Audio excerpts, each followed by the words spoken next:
For this video, this is about solving the 6 trigonometric ratios given one trigonometric ratio and a sine of another trigonometric ratio. So, yung sinasabi nilang one trigonometric ratio, ito yung part na yon. Tapos yung sine of another trigonometric ratio, ito yung part na yan. So, for you to be able to solve this type of equations, you have to know how to use yung ASTC at saka yung 6 trigonometric ratios. So, just a quick recall dun sa ASTC na to. So, whenever the triangle is on the first quadrant, yung ratios niya is lahat positive. So, kunwari binigyan ka or hiningan ka ng 6 trigonometric ratio ng isang triangle, and nakita mo na everything is positive. That's when you know na the triangle belongs to the first quadrant. Okay. Tapos, ganun din sa second quadrant. Pag naman nasa second quadrant yung triangle, or para malaman mo kung nasa second quadrant yung triangle, kailangan ang positive lang na ratios or functions is yung sine pati yung cosecant. Para naman malaman mo if nasa third quadrant yung isang triangle, yung tangent pati yung reciprocal niya, yung positive, yung cotangent. Ayun. Yung tangent pati cotangent lang yung positive na ratio kapag yung triangle is nasa third quadrant. And kapag naman nasa fourth quadrant yung triangle, yung cosine pati yung secant lang yung positive. So, yeah. So, going here sa example, we have here sine theta is equal to 5 over 6 and cosine theta is lesser than 0. So, whenever we see this type of equations, you have to remember that these two statements are both separate. Magkaiba to sa ditong part na to.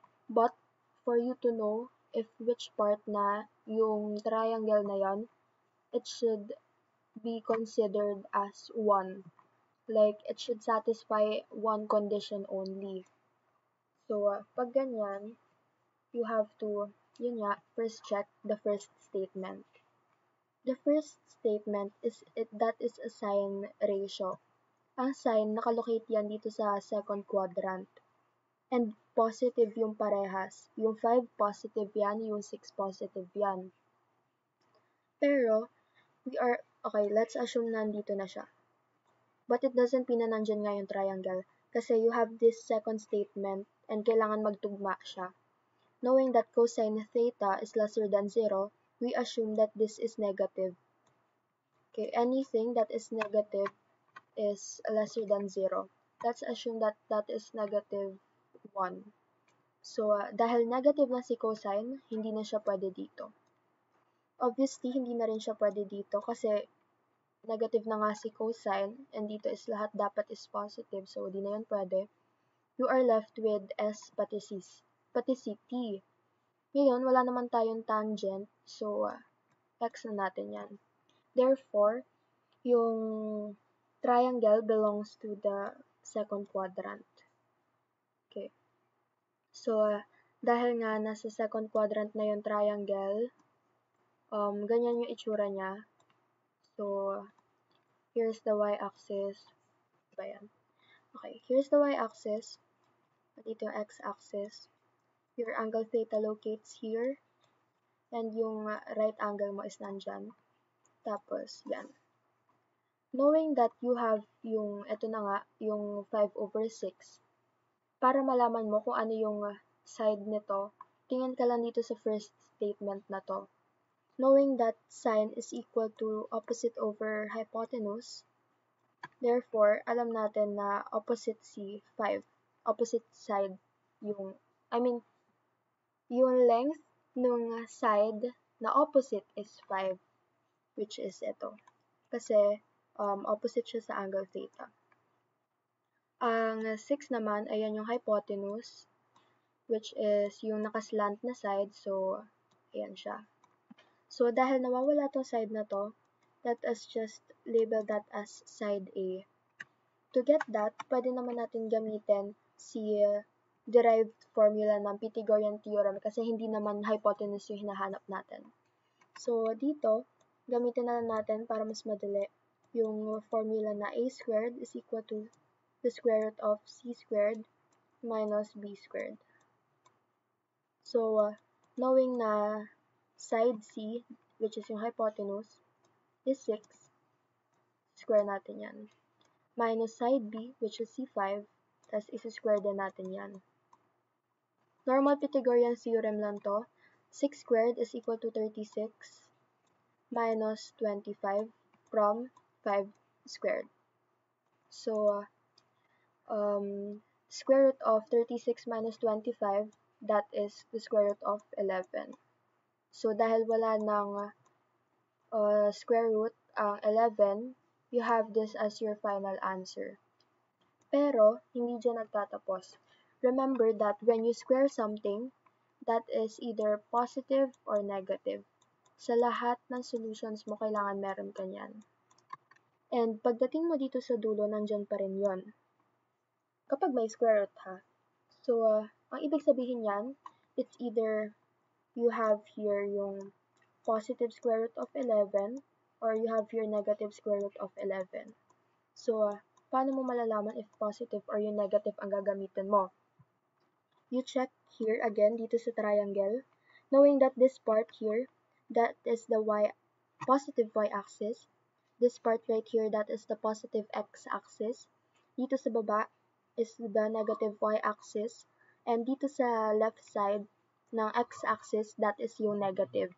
At dahil dyan naman nakalocate yung ating adjacent side, at this one is yung negative x-axis, ang gagamitin natin dyan na side is negative square root of 11. So, ulit, kaya naging negative square root of 11 kasi nandito siya sa side na to. Nasa negative x-axis siya. Pero kunwari, itong triangle na, kunwari may triangle ka na ganito. Tapos ito yung nawawala, itong side na to. Automatic negative yung side na yan kasi itong part na to, yan yung negative y-axis eh. So, ganun lang siya. And going back dito nga sa topic na to, once you got your sides, pwede mo na siyang i-label, like yung opposite, adjacent, pati yung hypotenuse. So, ang opposite side natin dyan is yung side opposite to angle theta, which is C5. Ang adjacent side is yung negative square root of 11. And yung hypotenuse natin is yung 6. So, let's first focus dito sa first trigonometric ratio, which is si sine theta at saka yung reciprocal niya, which is si cosecant theta. So, knowing that sine is equal to opposite over hypotenuse, substitute lang natin yung values ni opposite pati ni hypotenuse. Opposite is equal to 5 and hypotenuse is equal to 6. Hindi na siya pwede ma-simplify, therefore, ayan na yung sagot. So, dito sa cosecant theta, that is the reciprocal of sine. So, babaligtarin mo lang yun nandito. Tsaka babaligtarin mo lang din yung final answer mo, which is 6 over 5.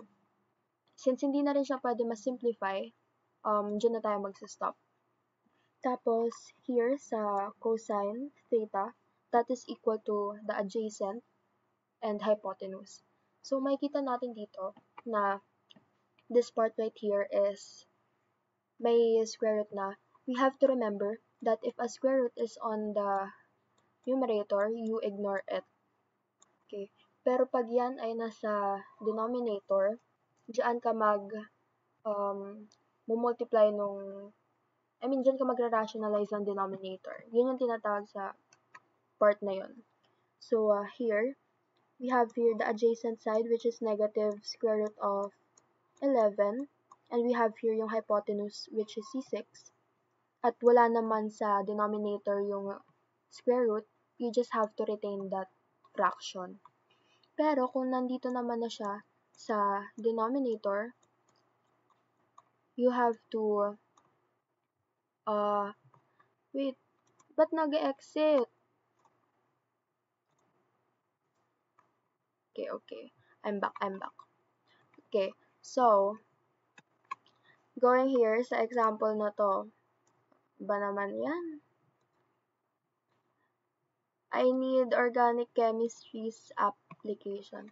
Okay, anyway. Back dito, ang cosine theta, that is equal to adjacent, which is the negative square root of 11. So, ayan siya. And ang hypotenuse natin here is C6.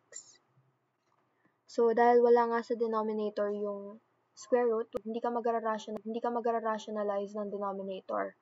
Pero, kung nasa denominator siya, like this, you have to rationalize it para matanggal to. Kasi bawal yung meron kang square root sa baba. So, to cancel that, you have to multiply both fraction part by negative 11. Negative square root of 11. So, dyan, you will have negative 6 square root of 11 over positive 11. Bakit positive 11? Kasi, positive times positive, that is, negative times negative is positive. Tapos, 11 times 11, that is 121. And then, square root ng 121 is 11. Kaya siya ganyan. So, pag meron ka na yan, check mo kung pwede pang isimplify itong dalawang to. Pero dahil hindi na, ayan na yung final answer. So, para sa tangent, that is O over A, opposite over adjacent. So, ang ibig sabihin lang yan, substitute mo lang ulit yung values.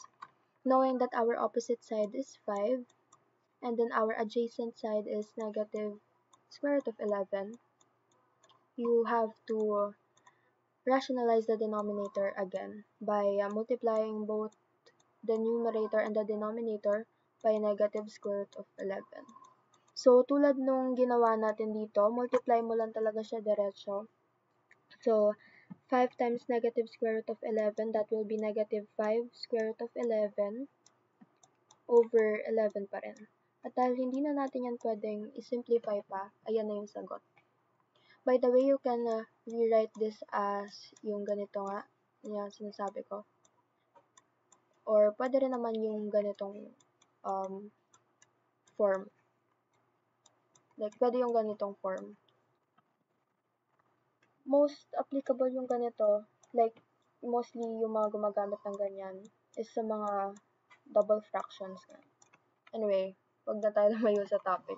Dito tayo sa reciprocal ng tangent, which is si cotangent, that is adjacent over opposite. Ang adjacent natin is negative square root of 11, and ang opposite natin is 5. At dahil hindi mo naman kailangan mag-rationalize ng denominator, ayan na yung sagot. So, yeah. This is from yung math care period actually. Diniscuss ko lang siya kasi most people is wala sa classroom that time. So, yeah. So, sa mga gantong cases, you have to familiarize yourself with the ASTC at saka yung dito sa part na to. At saka yung sa paglaman kung ano yung gagamitin na sign if nakarating sa part na to, kung positive ba or negative. So, that's it.